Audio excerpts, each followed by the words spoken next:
And I don't know how long this is going to take, but Won't take long. he looks relieved when he makes a shot. He looks unsure of what he wants to do with the ball. He seems like he has not yet fully dealt with or is consistently still dealing with the trade. Nick Wright reacts to Luka struggling with the Lakers. Check out what he had to say, and then I'll come back with my comments. Now let's talk about the Luka piece of it, Demonte. I think he's legit sad. Interesting. And I think he is really unsettled by this. He looks Like the so trade? unsure of himself. Go ahead. Yeah, Oh, about just the like trade. the trade in general? Yeah, okay. Yes. I think that he is still in a state of shock that this happened. And I don't think it's about wanting or not wanting to be a Laker.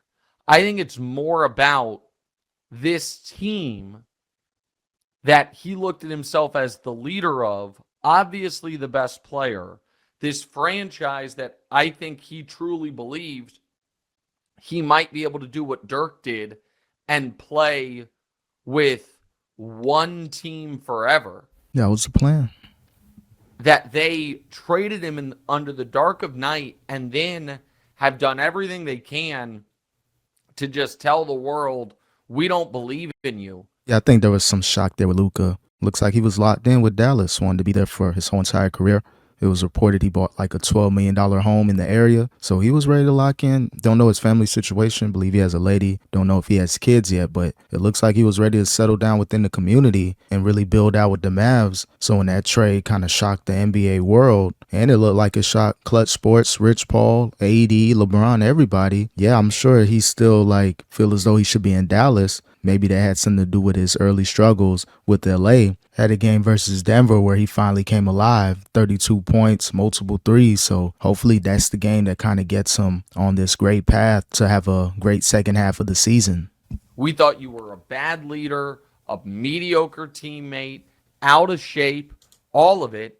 He seems less confident on the court than at any moment of his career. And Luka is at his best when he's like a snarling, angry monster. But he also has to have that kind of swagger and confidence.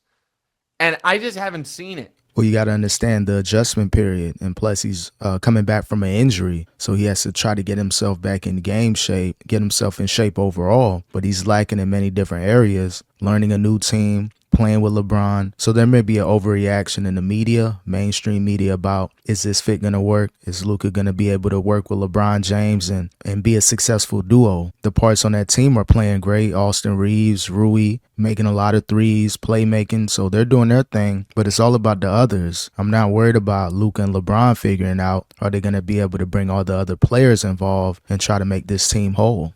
And I don't know how long this is gonna take, Won't but take long. he looks relieved when he makes a shot. He looks unsure of what he wants to do with the ball, and it's not again. I'm not sure how many people stayed up late to watch the entirety of Lakers Hornets. I oddly did. Late in the game, he there was, I forget, I think maybe Bron shot it. I'm not sure. There's a missed shot, and Luka is down, fighting on the offensive glass, gets a rebound and gets a putback. It was to tie the game. It was a huge play. And you saw a shot of him after that, and it wasn't even like, it didn't, again, I'm not a body language expert, but just from watching this guy every step of his career, it wasn't excitement as much as it was relief. Like, I finally made a play. And I don't know how long this is going to last. Yeah, that Hornets game was a bad look. LeBron missed a couple threes toward the last few seconds to tie it. So they were kind of all over the place. And I think the energy with LaMelo Ball, the whole LeVar Ball situation, that was inspiring for him. The Mark Williams portion of it as well, trying to prove that he belongs on the Lakers. Don't know why he failed the physical. So I think that was part of it as well to where the Lakers lost. But in late game situations, they're going to have to figure out who's going to get the shot, who's going to control the ball, dribble the ball up the court, initiate the offense. And that's all going to take time. So it's not going to happen 4 or 5 games into the trade. They may need the remainder of this season to get their feet wet. But if they happen to catch their stride before the playoffs, this team can be dangerous in the Western Conference. So I'm not giving up on the Lakers now, but it's all about how Luka's going to play, if he's going to be in NBA shape moving forward in the playoffs. My hope would be the Mavs game next week snaps him out of it. That there is that seeing like that is because the Lakers host the Mavs on Tuesday. So they have the Blazers tonight. I was going to say a couple games in between that. Nuggets Saturday, yeah, correct. Right. And I would imagine LeBron's not playing tonight. So maybe tonight, like with Luka just running the full show. But so I'm not as worried about what these losses mean for the Lakers in the standings. So they in LA because okay. I know we talked about could they catch Denver, climb to the 3, and put Denver and OKC on the same side of the bracket. Losing to Utah and Charlotte probably made that, I don't want to say unrealistic, because they could beat Denver on Saturday and then just be a game back. But I now look at it more like just stay in the 4 or 5.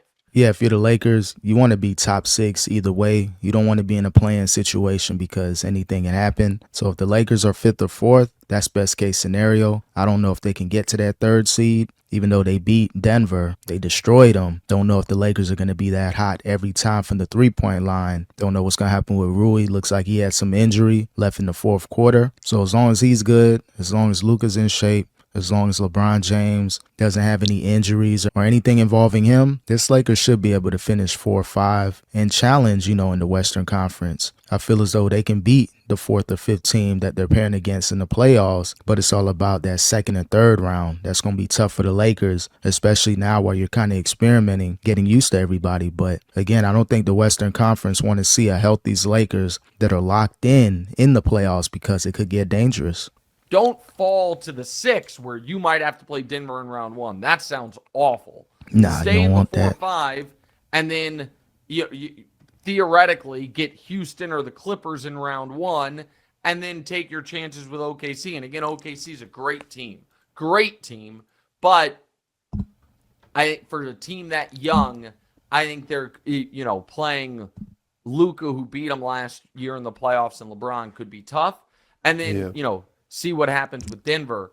Yeah, I like the Lakers versus Houston. Still an unproven team, a young team. Shout out to Ime Udoka turning that whole franchise around. But you got a Green, barely any playoff experience or no playoff experience. A Sangoon, a couple other young players as well. The rookie Thompson. Brooks has some playoff experience, so he's going to be key in a playoff setting. But I don't know if they're going to be able to defeat a healthy Lakers team that are gelling on all ends. So it could get serious in that first round for any team, even the Clippers. What's going to happen with Kawhi Leonard? Shout out to Harden and Powell. I believe in them, but is Kawhi Leonard going to be healthy? Is he going to be able to play a full series? So there's some question marks with the Houston Rockets and the Clippers. That's why I like the Lakers in the first round versus either one of those teams, as long as they stay in that 4 or 5 matchup. But Luka is out of sorts.